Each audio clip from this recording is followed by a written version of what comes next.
অনেকেই তো ডিম ভাজা নিয়েও ভাইরাল হয়। আমি না হয় একটু আলু ভর্তা নিয়েই ভাইরাল হলাম। আসসালামু আলাইকুম, কেমন আছেন সবাই?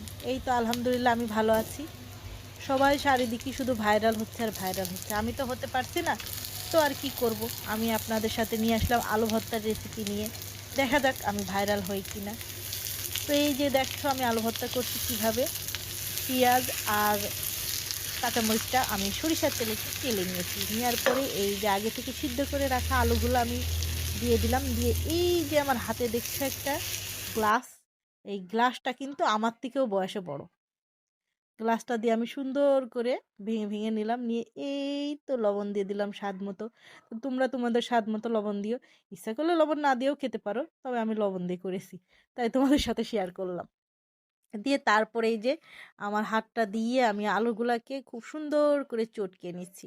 এখানে কিন্তু সব কিছুই গরম, আমার পাতিলটাও গরম। আমি খুব কষ্ট করেই কিন্তু এই গরম গরমটাই ছেড়ে নিচ্ছি, কারণ যদি এটা ঠান্ডা হয়ে যায় তো এটার একটা আঠালো ভাব চলে আসবে, একটু কেমন ছ্যাঁতছ্যাঁতা মতো হয়, ওটা আমার ভালো লাগে না। তো যার কারণে আমি গরম গরমটাই ছেড়ে নিচ্ছি। দেখো আলুটা কত সুন্দর হয়েছে। এইভাবে আলু ভর্তা করলে কিন্তু খেতে খুবই দারুণ লাগে। যারা শুকনো মরিচ খেতে চাও না তারা এইভাবে করে দেখতে পারো।